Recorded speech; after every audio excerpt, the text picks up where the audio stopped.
Hello aspirants, welcome to career flight. आज हम लोग देखने वाले हैं कि परसेंटेज पर बेस्ड हमारे एग्जाम में, बैंकिंग एग्जाम्स में कैसे कैसे क्वेश्चंस आते हैं और क्या हम अप्रोच रखें कि उससे बिल्कुल लिमिटेड टाइम में, बिल्कुल जो हमारे पास वहाँ लिमिटेड टाइम होता है, सेकंड्स में क्वेश्चन सॉल्व करने होते हैं, तो कैसे हम जल्दी कर सकते हैं, किस किस टाइप के क्वेश्चन आते हैं, वो सब हम आज डिस्कस करने वाले हैं। तो बिना आपका ज़्यादा टाइम लिए चलिए पहला क्वेश्चन देखते हैं। फर्स्ट क्वेश्चन है, इस क्वेश्चन को आप कई तरीके से देखिए बना सकते हैं। इसमें आप एक्स मान के बना सकते हैं कि पहले उसके पास एक्स रुपीज था, फिर इतना लॉस हो गया। लेकिन एग्जाम का अप्रोच इस क्वेश्चन के लिए जो लिखा हुआ है, इसके लिए ये होगा कि 12 1/12% का क्या होता है फ्रैक्शन, 1/8। तो अगर 1/8 फ्रैक्शन होता है, तो जो मैं उसका इनिशियल उसके पास जो मनी है वो मानूंगा, वो 8 का कोई मल्टीपल मानूंगा। और फिर मैं देख रहा हूँ कि आगे चल के परसेंटेज भी निकालना है, इसलिए मैंने इनिशियल मनी मानूंगा ना, वो मान लूंगा कि 80x था। मतलब 8 का मल्टीपल और एक परसेंटेज है तो जीरो भी लगा लिया, यानी कि 80x। मान लिया कि उसके पास इनिशियली 80x रुपीज था, तो अब आपको पता है कि उसमें से 12 1/2% का लॉस हो गया है। इसका मतलब 12 1/2% का फ्रैक्शन कितना होता है, 1/8। मतलब 8 में कितने का लॉस हो गया, 1 का। तो बचेगा कितना, 7/8। तो ये कितना हो जाएगा, 70x। फिर कहता है कि जो बच गया 70x, इसका 70% वो क्या करता है, स्पेंड कर देता है, और फिर उसके पास 210 रुपए बच जाते हैं।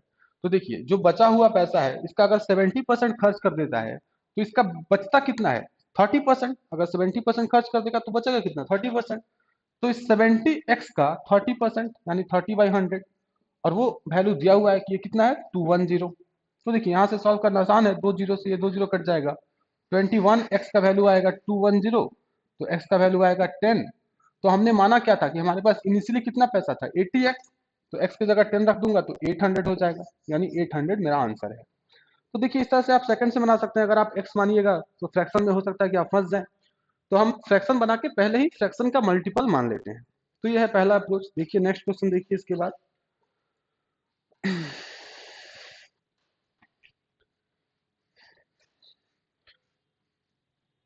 ये जो क्वेश्चन है ये पॉपुलेशन बेस्ड, आपने देखा होगा कि हर एग्जाम में ये आता ही है। हर एग्जाम में हमको ये देखने को मिलता है ऐसा क्वेश्चन। कह रहा है if the annual increase in the population of a town is 4% and the present number of people is इतना 15625, what will be the population in 3 years। देखिए ऐसे क्वेश्चन में हम क्या अप्रोच रखते हैं कि हमको इनिशियल वैल्यू कितना दिया है, 15625, ये इनिशियल वैल्यू है। और हर साल पॉपुलेशन कितना बढ़ रहा है, 4%। तो 4% का हम फ्रैक्शन बनाएंगे तो वो आएगा 1/25। तो आपको बस यही समझना है कि 1/25 और इतने का इंक्रीज है, मतलब 25 में कितने का इंक्रीज है, 1 का।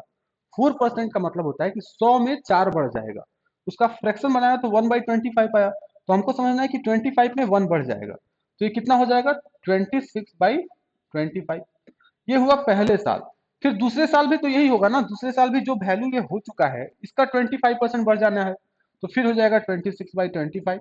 और 3 साल हुआ है तो एक बार और कर लेंगे 26/25। इस तरह से करके अब ये जो फाइनल वैल्यू आएगा वही मेरा आंसर है, 3 साल बाद वही हो जाएगा। तो ये आपको फास्टेस्ट आंसर देगा। अब देखिए इसको कैंसिल करना है, तो 25 से इसको कैंसिल करूंगा तो पहले तो 6 टाइम टेबल पढ़ूंगा तो 150 आएगा, 6 बचेगा 62।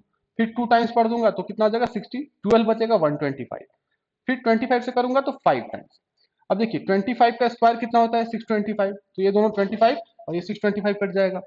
ऊपर क्या बचेगा, 26 × 26 × 26। 26 का स्क्वायर, हमें हर बैंकिंग स्टूडेंट को क्या है कि 50 तक तो स्क्वायर याद होने चाहिए। तो 26 का स्क्वायर होता है 676, और इंटू करना है 26 से। इसको भी करने का जल्दी तरीका ये हो सकता है कि इस 26 को मैं क्या लिखूं, 2 × 13 लिख दूं। फिर पहले 2 से इसमें मल्टीप्लाई कर लूँ तो 2 6 जा 12 का 2 1 बचा, 2 7 जा 14 और 1 15 का 5 1 बचा, 2 6 जा 12 और 1 13। और इसमें करना है 13 से। 13 2 जा 26 का 6 2 बचा, 13 5 जा 65 और 2 67 का 7 6 बचा। फिर 13 3 जा कितना होगा, 39 और 6 45 का 5 4 बचा, और 13 1 जा 13 और 4 17, मतलब 17576। तो इस तरह से जो भी ये पॉपुलेशन वाले क्वेश्चन आते हैं, अगर आप ये अप्रोच रखेंगे तो बहुत जल्दी आंसर तक पहुंच सकते हैं। तो चलिए फिर नेक्स्ट क्वेश्चन देखते हैं।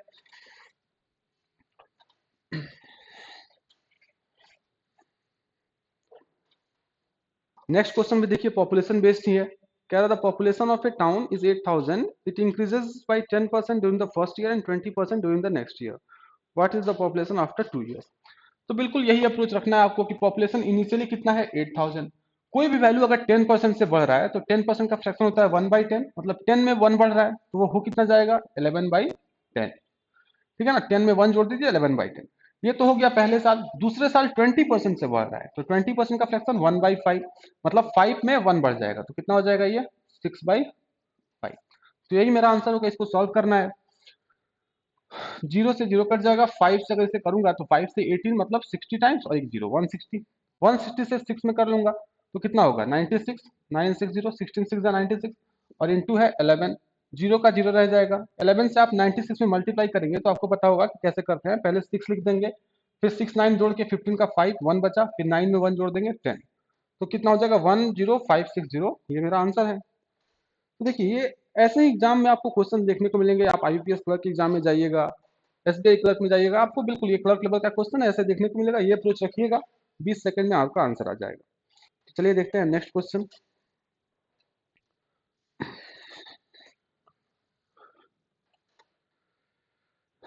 देखिए चूंकि पॉपुलेशन बेस्ड क्वेश्चन बहुत सारे आते हैं तो मैंने भी आपके लिए सारे वैरायटी पॉपुलेशन के रखे हैं। यहाँ पे कह रहा है during 1 year the population of A locality is increase by 5%, but during the next year it decreases by 5%। The population at the end of the second year is 7980। यहाँ पे क्या है ना कि हमको इनिशियल वैल्यू नहीं दिया है, तो इनिशियल वैल्यू चलिए मान लेते हैं कि एक्स है। तो पहले साल क्या हुआ है कि 5% से पॉपुलेशन बढ़ा है, तो 5% का फ्रैक्शन क्या होता है 1/20, मतलब 20 में एक बढ़ गया है तो कितना हो जाएगा 21/20। अगले साल कहता है कि वो 5% उसमें डिक्रीज है, तो 5% डिक्रीज का मतलब क्या, फिर 1/20, 5% का फ्रैक्शन 1/20, मतलब 20 में एक का डिक्रीज है तो वो कितना हो जाएगा 19/20। और इस तरह से जो फाइनल पॉपुलेशन आएगा उसका वैल्यू क्या हुआ है, और वो वैल्यू कितना है 7980। तो यहाँ लिख लेंगे 7980। अब इसको सॉल्व करके आपको एक्स का वैल्यू बताना है, तो चलिए इसको सॉल्व करते हैं। एक्स इक्वल टू कितना हो जाएगा 7980 इंटू 20 बाई नीचे 21 इंटू 19। चलिए तो 19 के टेबल से पहले इसको कैंसिल करते हैं। तो 19 अब 4 जा 76 होगा, 3 बचेगा 38, 19 2 जा 38 और एक जीरो। 21 से इसको काटूंगा 2 टाइम्स जाएगा मतलब 20 आएगा, तो 20 का ये क्यूब है यानी कि 8000 होगा।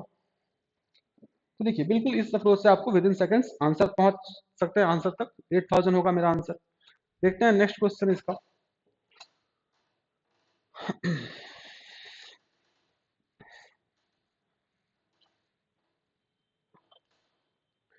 If the price of a commodity be raised by 20%, find by how much percent must a householder reduce his consumption so as that commodity uh, as to so as not to increase the expenditure। देखिए आपको पता होना चाहिए कि expenditure equal to क्या होता है price into consumption. अगर 50 रुपए पर केजी चीनी है और मैं 5 केजी शुगर यूज करता हूँ, चीनी यूज करता हूँ, तो मेरा जो खर्चा है वो कितना होगा 50 × 5 यानी कि 250। तो कहा है ना कि एक्सपेंडिचर क्या होता है प्राइस इनटू कंजम्पशन, जिसमें क्या हो रहा है कि प्राइस बढ़ जा रहा है। प्राइस कितने परसेंट से इंक्रीज कर रहा है 20% से। तो कह रहा है कि कंजम्पशन में कितने परसेंट से कमी कर दिया जाए कि जो एक्सपेंडिचर है वो सेम रहे।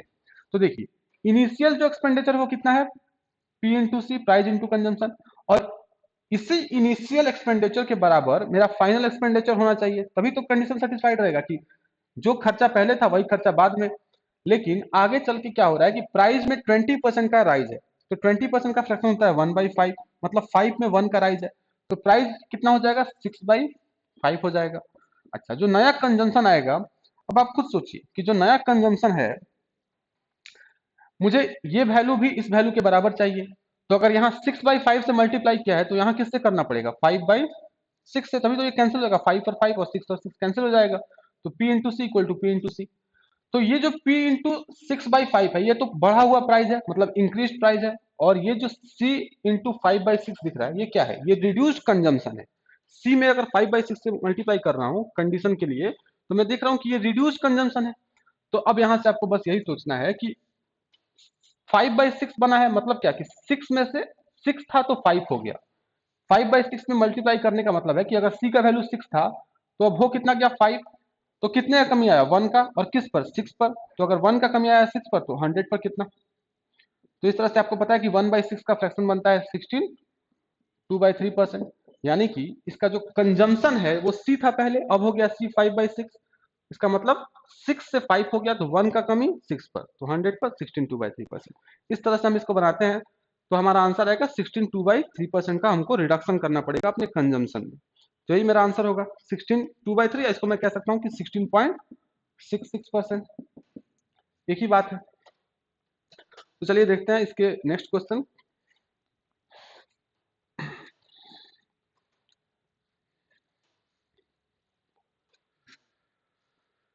देखिए ये जो क्वेश्चन है ये बिल्कुल बेसिक अंडरस्टैंडिंग आपका चेक कर रहा है। आरआरबी क्लर्क में आपको ऐसा क्वेश्चन देख सकने को मिल सकता है।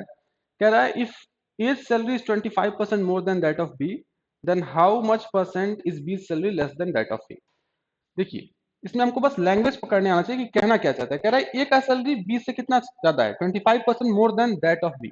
मोर देन बी इसका मतलब मुझे बी का अगर सैलरी 100 है तो इससे 25% ज्यादा, मतलब ए का सैलरी कितना होगा 125। अब कह रहा है कि बताइए कि then how much percent B salary less than that of A, B का सैलरी ए से कितना कम है।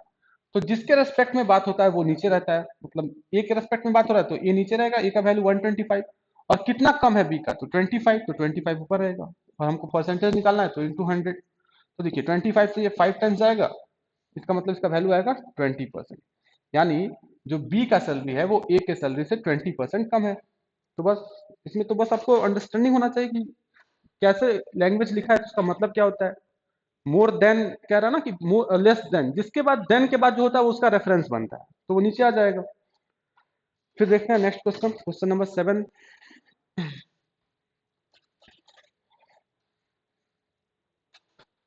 कह रहा था salary of a worker is first increase by 10% and thereafter it reduce by 10%। What was the change in his salary. देखिए आप इसको कैसे बना सकते हैं, अगर मैं 100 मान के बनाऊं तो 100 था सैलरी, वो 10% बढ़ गया तो कितना हो गया 110। और फिर इसमें 10% का कमी आ गया, तो देखिए पहला ये 10% का इंक्रीज हुआ है और इसके बाद क्या होने वाला है 10% का रिडक्शन। तो 110 का 10% कितना होता है, 110 का 10% आप देखेंगे 11 होता है, यानी कि इसमें से 11 कम हो जाएगा। तो 110 में से अगर -11 होगा तो कितना आएगा 99। तो आप समझिए इस बात को कि पहले वो चीज था 100, अल्टीमेटली कितना हो गया 99। तो इसमें कितना चेंज है, 1 का चेंज है, किस पर 100 पर। तो अगर कोई भी चीज 100 पे जो चेंज होता है उसी को तो परसेंटेज कहते हैं ना, 100 पे जो चेंज होता है उसी को परसेंटेज कहते हैं। तो 100 से अगर 99 हो गया इसका मतलब उसमें 1% का चेंज है।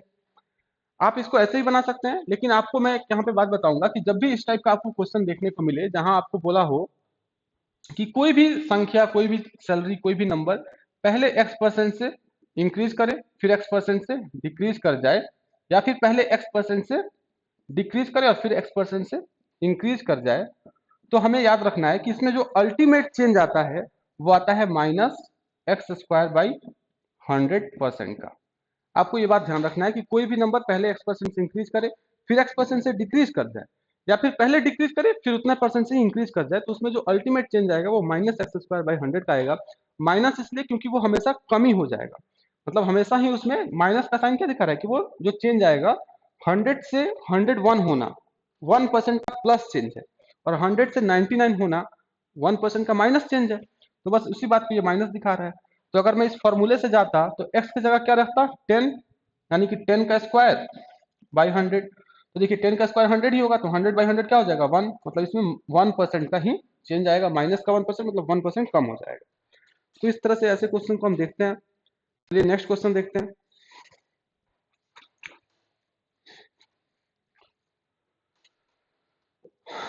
देखिए नेक्स्ट क्वेश्चन जो हमने अभी अभी सीखा उसी का एप्लीकेशन है। कह रहा है if the population of A town is increase by 15% in the first year and decrease by 15% in the next year, what effect can be seen in the population of that town. तो मैंने आपसे कहा कि कोई भी number, population भी तो एक नंबर है ना, तो उसमें पहले किसी एक फिक्स परसेंट का इंक्रीज हो रहा है फिर उतना ही परसेंट का डिक्रीज हो रहा है, तो इसमें जो ओवरऑल चेंज आएगा वो क्या आएगा -x² बाई 100। एक्स की जगह यहाँ पे क्या है 15, तो इसका स्क्वायर बाई 100, तो 15 का स्क्वायर होता है 225/100, है ना। तो यहाँ पे आप देखिएगा कि ये कितना हो जाएगा 2.25%, यानी कि जो पॉपुलेशन ऑफ टाउन है वो -2.25%, मतलब 2.25% से रिड्यूस हो जाएगा। तो आंसर हमारा क्या होगा 2.25%। तो यहाँ पर 2.25% आंसर है। नेक्स्ट क्वेश्चन देखते हैं, क्वेश्चन नंबर 9।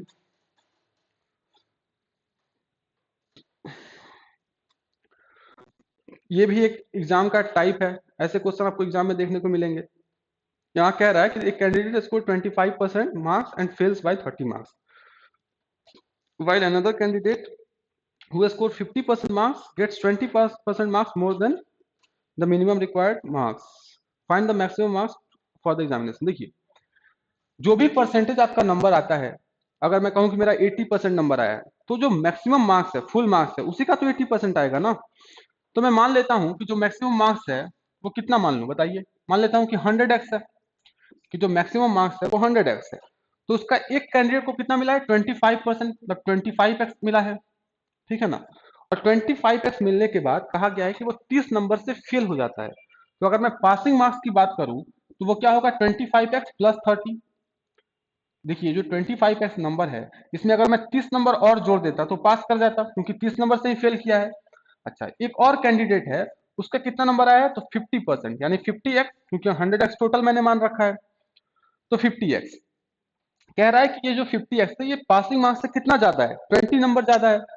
तो अगर मैं इसमें से 20 माइनस कर दूं तो भी पासिंग मार्क्स के बराबर आएगा। अब ये दोनों ही पासिंग मार्क्स के बराबर है, तो दोनों को इक्वल कर सकता हूं। तो मैं लिख सकता हूं कि 25x plus 30 equal to 50x minus 20। अब देखिए, यहां से इक्वेशन सॉल्व करूंगा तो ये 25x उधर जाएगा और ये 20 इधर आएगा, यानी कि क्या आएगा, 25x इक्वल टू 50। यहां से x का वैल्यू आएगा 2। x का वैल्यू 2 आया तो मैंने माना था कितना, 100x total value, full marks. तो x की जगह 2 रखूंगा तो क्या आएगा, 200, यानी कि जो फुल मार्क्स है वो कितना है, 200। तो ये तो हुआ एक तरीका जो कि बिल्कुल बेसिक तरीका है, ऐसे भी आप सोच सकते हैं। लेकिन आपको ऐसे अगर क्वेश्चन एग्जाम में दिखे तो आपको करना क्या है वो भी समझ लीजिए। एग्जाम में ऐसे क्वेश्चन दिखेंगे तो आपको देखिए, ये तो बात आपको समझना है कि हमेशा ही आपको ऐसा ही देगा कि एक जो लड़का है उसका पासिंग मार्क्स से कम आया है और एक का पासिंग मार्क्स से ज्यादा आया है। तो हमें करना क्या होता है कि जो दो परसेंटेज दिए हैं, यहाँ पर कितना कितना दिया है, 50% और 25%। तो दोनों परसेंटेज को माइनस कीजिए, तो 50 माइनस 25 कितना आएगा, 25%। और जो दो नंबर दिए हैं ना, एक नंबर तो कम है पासिंग से और एक ज्यादा है, तो इसलिए उन दोनों को जोड़ दीजिए। तो 30 और 20 को जोड़ के कितना आएगा, 50। 30 प्लस 20 कितना आएगा, 50। तो हमको सीधे से ऐसा लिखना है कि 25% किसके बराबर है, 50 के। तो 1% किसके बराबर होगा, तो 50/25 के। तो इसलिए 100% किसके बराबर होगा, तो 50/25 इंटू 100। तो यहाँ से भी सॉल्व कीजिएगा तो आ जाएगा 200, जो कि 200 मार्क्स फुल मार्क्स है। 100% मतलब क्या, फुल मार्क्स, तो 200 आ गया। तो ये टेक्निक भी आप लगा सकते हैं, इससे भी आप एग्जाम में ऐसे क्वेश्चन को बना सकते हैं। चलिए देखते हैं हमारा अगला क्वेश्चन। ये है क्वेश्चन नंबर 10।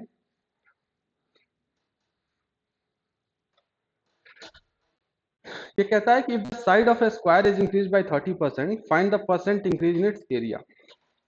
देखिए, अगर आप इसको बेसिक से बनाने जाते हैं तो आप जानते हैं कि स्क्वायर का जो साइड होता है वो होता है ए, होता है ना। स्क्वायर के साइड को ए लिखते हैं, और एरिया क्या होता है स्क्वायर का, ए स्क्वायर। तो हम जानते हैं कि अगर ए को मैं मान लेता हूं कि 100x है, मतलब एरिया जो साइड का वैल्यू है वो 100x है, तो इसमें 30% का इंक्रीज हुआ है। तो ये एरिया, मतलब जो एरिया इनिशियल होगा और एरिया फाइनल दोनों निकालना पड़ेगा, चेंज निकालना है तो देखिए, साइड है 100x, तो एरिया इनिशियल क्या होगा, 100x का स्क्वायर। उसी तरह इसमें जो साइड में कितने परसेंट का इंक्रीज आया, 30% का, तो 100x से कितना हो जाएगा, साइड फाइनल कितना हो जाएगा, 130x। तो एरिया फाइनल कितना निकलेगा, तो आप कहिएगा 130x का स्क्वायर। अब आपको पता है कि परसेंटेज चेंज कैसे निकलता है, तो area final minus area initial, और कोई भी चेंज इनिशियल वैल्यू पर निकलता है, मतलब एरिया इनिशियल इंटू 100। ये सब कुछ आप कीजिएगा तो आपको एक आंसर मिलेगा। आप यहाँ से कर सकते हैं कि एरिया फाइनल, इसको निकालिए, माइनस कीजिए, बाई लिखिए और कीजिए, तो एक कुछ आंसर मिलेगा, वही होगा आंसर। लेकिन देखिए, एग्जाम में चूंकि ऐसे क्वेश्चन देखने को मिलते हैं तो हमें क्या पता होना चाहिए, कैसे हम इसे एग्जाम में बनाएंगे उसे समझिए। तो आपको एक चार्ट पता होना चाहिए। मैं एक छोटा सा आपको यहाँ पे चार्ट बनवा देता हूँ जो आपके लिए बहुत काम का होगा। देखिए, एक होता है सर्कल, है ना, और एक है स्क्वायर। इन दोनों चीजों के लिए यहाँ पे ये लगेगा, सर्कल और स्क्वायर के लिए। तो सर्कल में अगर सर्कल का रेडियस या फिर उसका डायमीटर x% से इंक्रीज कर गया, तो जो सर्कल का सरकमफ्रेंस होता है ना 2 पाई आर, जिसको हम लोग क्या कहते हैं 2 पाई आर, उसमें भी x% का ही इंक्रीज देखने को मिलेगा। ठीक है, और जो सर्कल का एरिया होता है, एरिया, उसमें कितने परसेंट का इंक्रीज होगा, तो उसमें होगा x प्लस x बाई 100% का। जो सर्कल के एरिया में चेंज होगा वो होगा x इंटू एक्स बाई 100% का। अगर सर्कल का जो रेडियस या डायमीटर है वो x% से डिक्रीज करता है, तो उसका जो सरकमफ्रेंस है वो भी x% से ही डिक्रीज करेगा, और जो उसके एरिया में चेंज आएगा वो होगा minus x plus x into x by 100% का। ठीक है ना, तो इन दोनों फॉर्मूला से आप सर्कल में बना सकते हैं, और बिल्कुल सेम फॉर्मूला आपको स्क्वायर में भी देखने को मिलेगा। स्क्वायर में रेडियस नहीं होता है, उसमें होता है साइड। तो अगर साइड x% से इंक्रीज करता है, तो जो हमारा पेरीमीटर होता है जो कि होता है 4a, वो भी x% से क्या होगा, इंक्रीज कर जाएगा। और जो एरिया होता है स्क्वायर का, उसमें कितना चेंज आएगा, तो वो आएगा x इंटू एक्स बाई 100% का। अगर जो सर्कल है स्क्वायर है, स्क्वायर का जो साइड है वो x% से डिक्रीज कर जाए, तो पेरीमीटर हमेशा ही x% से डिक्रीज करेगा, और जो उसका एरिया होगा उसमें चेंज आएगा minus x plus x into x by 100% का। तो ये जो 4 फाइंडिंग्स हैं, अगर इसको आप अच्छे से लिख के रखते हैं अपने कॉपी में, तो ऐसा क्या है ना कि ऐसा क्वेश्चन आपको हमेशा ही देखने को एग्जाम में मिल सकते हैं। हर एग्जाम में कभी ना कभी ऐसा क्वेश्चन देखने को आता है। तो हम इस अगर हमें ये पता होगा तो हम बहुत जल्दी बना पाएंगे। हमें फिर कुछ मानना नहीं है, वो 130x और वो सब नहीं करना है। तो अगर इस फॉर्मूला से जाऊं तो इस क्वेश्चन में क्या बोला है कि जो साइड है वो 30% से इंक्रीज किया है स्क्वायर का, तो एरिया में कितने का इंक्रीज होगा, तो एरिया में जो इंक्रीज होगा वो इस फॉर्मूला से निकलेगा। तो x की जगह क्या लिखूंगा 30, फिर x की जगह 30 प्लस 30 इंटू 30 बाई 100। तो इसको सॉल्व करूंगा तो ये 60, और ये 900 बाई 100 मतलब प्लस का 9, यानी कि इसमें ओवरऑल जो चेंज आएगा, इसमें जो ओवरऑल चेंज आएगा वो कितना होगा 69% का। तो आप इस तरीके से निकाल सकते हैं कि ये जो क्वेश्चन था, अगर इसको आप ये पता हो आपको, तो सीधे निकाल सकते हैं कि एरिया में 69% का चेंज आएगा। तो ये सब हम टेक्निक अपनाते हैं एग्जाम में आए हुए क्वेश्चंस में, तो हमारा जल्दी बन जाता है। और भी ऐसे बहुत सारे टाइप्स ऑफ क्वेश्चंस हैं जिसे हम अगले वीडियो में लेकर आएंगे, और फिर हम इस पर डिस्कस करेंगे। तो बस आज के लिए इतना ही था। थैंक यू, हमसे जुड़ते रहिए, और भी इंटरेस्टिंग ऐसे वीडियोस के लिए हमारे चैनल को लाइक कीजिए, सब्सक्राइब कीजिए। Thank you.